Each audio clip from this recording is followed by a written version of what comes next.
It's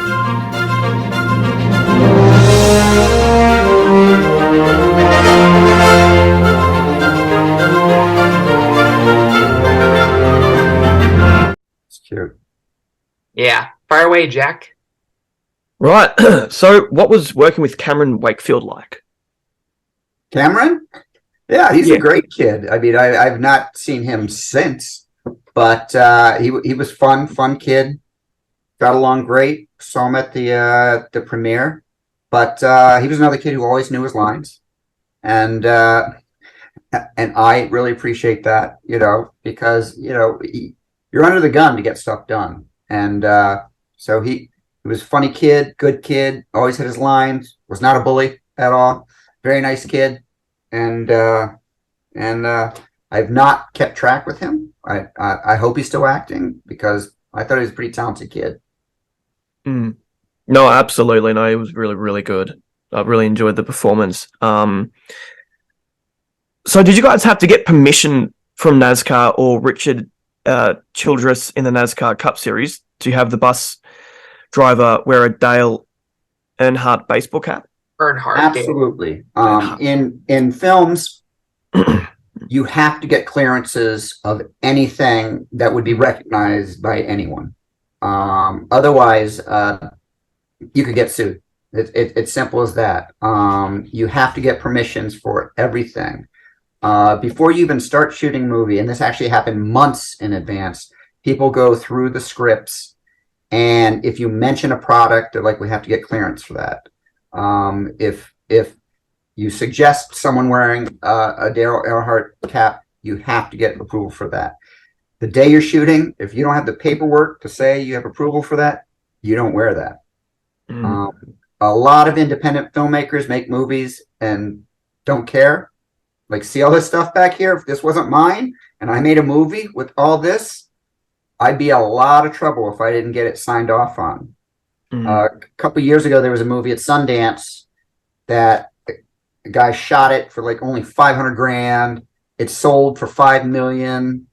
And then they found out that the guy had gotten no permissions for anything. None of the music, none of the posters on the wall, none of the clothing. They had to spend about $8 million in payoffs to get the rights to show those products in the movie. And at that point, the movie lost a ton of money because they spent all their profit on paying off people. And that's what happens is getting permission is one thing. Asking for forgiveness afterwards, they tend to stick you with the bill. And a lot of movies get made but don't get finished because of that reason. They never got the permissions. And even my first film at Sundance, my character ate Twinkies, and I reached out to Hostess. I said, my character eats Twinkies. And first person said, well, is he an axe murderer? Does it do horrible thing? I'm like, no. He has some emotional disorder issues, and it's his comfort food. And they're like, oh, okay. And so they read the script, and they saw it was a comfort food, and he didn't go crazy on a sugar high and stab half the neighborhood. They said, oh, okay, yeah, you can use it. And so they allowed me to use Twinkies in the movie. But I got permission to do it. And that's what you always have to be careful for is please and thank you is the way to get stuff done, and not, oops, I'm sorry, can I use this anyway? That's not going to fly. No. But that was that's an excellent question, because a lot of people don't realize that. I was a NASCAR fan for a number of years, and so when I watched the movie again recently, I recognized the hat right away. And it's usually something like that. It's someone in the cast or crew wants it in. And so, like, the costumer might have a friend, and so they'll say, we can get this in, but, everything has to be signed on the dotted line to make sure that it's okay. And especially when you're promoting their product, they're usually very happy to do that. Sure. But still, it's always a courtesy to ask permission to avoid the consequences. Absolutely. Yeah, so after that, I must ask, in the story, it does seem that Mr. Aarons respected his daughters more than Jess. And why was that? And what was the hope to getting them closer with Jess?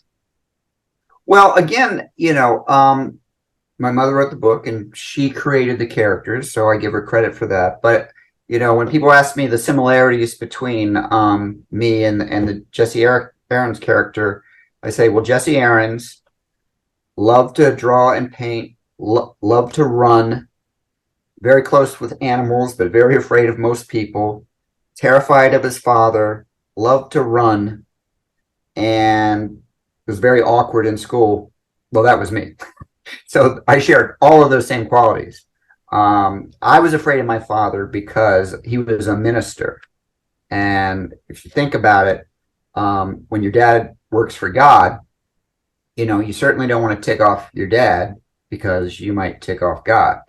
And, one of the first things that happened after the tragedy, I assumed God did it to me because he knows my dad.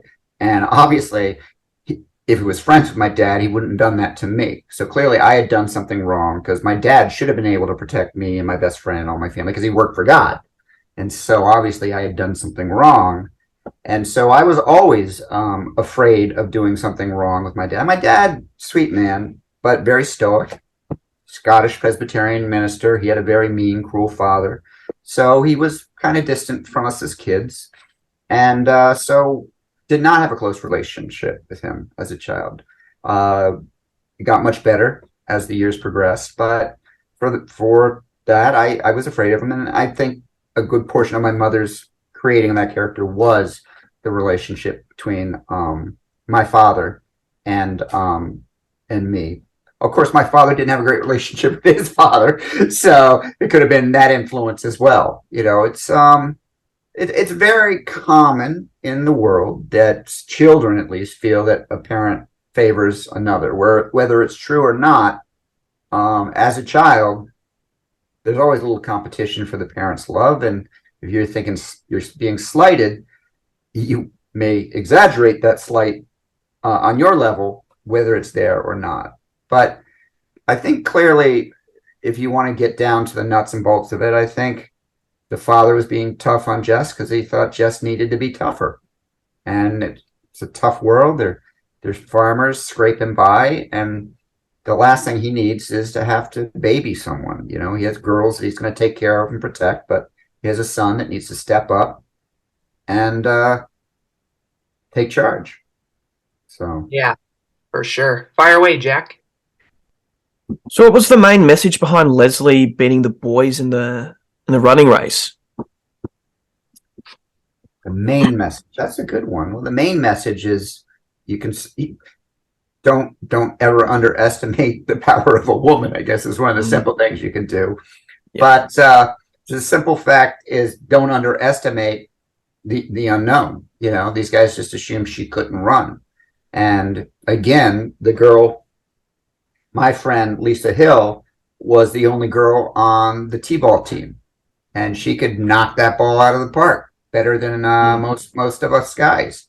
So back then, especially at that age, kids are almost on an even level in respects to sporting events.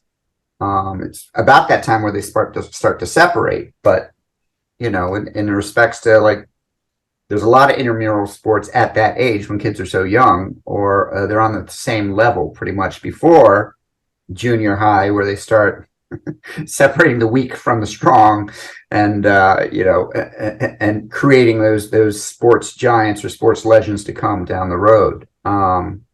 So again, when my mother wrote it, I thought she knew that I love to run, and I guess she thought it would be a great moment for not just her to beat the other boys, but to even beat Jesse.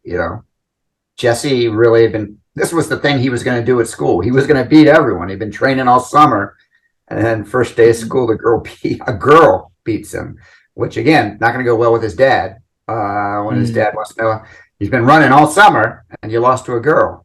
Again, not a great way to start out school. No, absolutely not.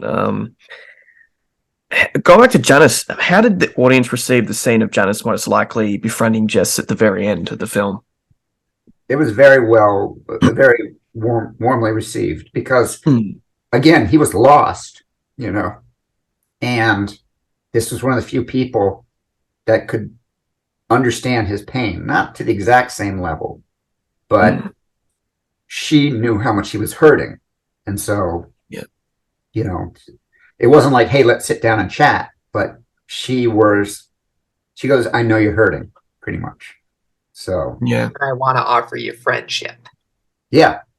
And I will help protect you during this tough time. Yeah. It was a beautiful scene.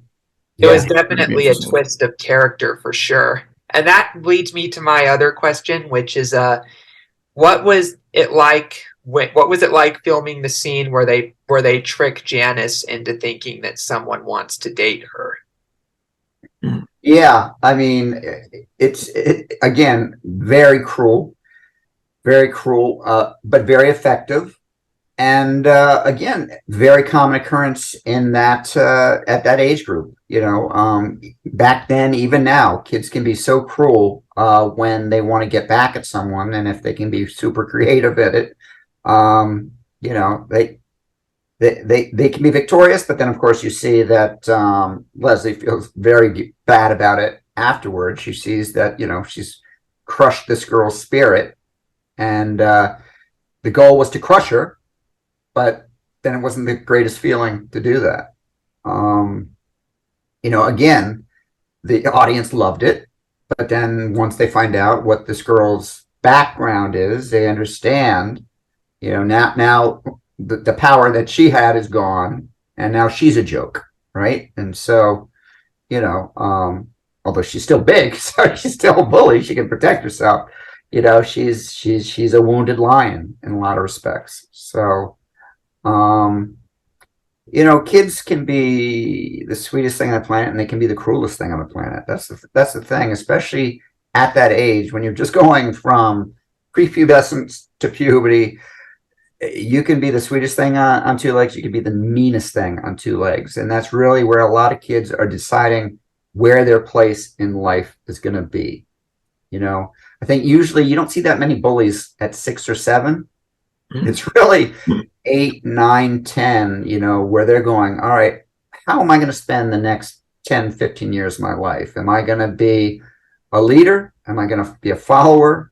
Am I going to be a handshaker? Or am I going to be a crusher? You know, it's basically, and that's girls and boys. You know, girls are, you know, do I want to follow someone, or do I want them to follow me? To make them follow me, and am I going to be smart, funny, or am I going to be mean and cruel? And again, that's really what kids start to explore at that age. And unfortunately, because I'm super old now, those people rarely deviate, you know, from that. You know, they go through the rest of their life in that mode. You know, that you don't see that many people coming to you midlife going, yeah, I was such an asshole. You know, sorry, don't mean to swear, but, you know, I was the biggest jerk in high school. I'm really sorry. And now, you know, I lead a congregation, and, you know, like, no, I just don't see that often. It's usually the mean people remain mean. Usually the good people remain good. And then the people in the middle tend to either go one way or the other. Yeah. But certainly you see that at high school reunions down the road. You know, the jerks are still the jerks, and you know, the mean girls are still the mean girls. You really don't see that much changeover. So yeah, I know what you mean. I remember watching that in theaters in 2007, that scene, and my thoughts were, I was trying not to laugh, but part of me was thinking, I'm not sure I should be laughing at this. Like, it was a mortified smile. You know, I was like, I'm not sure I should laugh at this, but kind of well deserved. Sure. Again, you know, bullies getting there. The bully is getting their get, you know, for they've made other people miserable, so now the tables are turned. But yeah. And then it turns out she was physically abused by her dad, you know. Right. So. And that leads me to my next question, which is what was it like filming the tragic scene?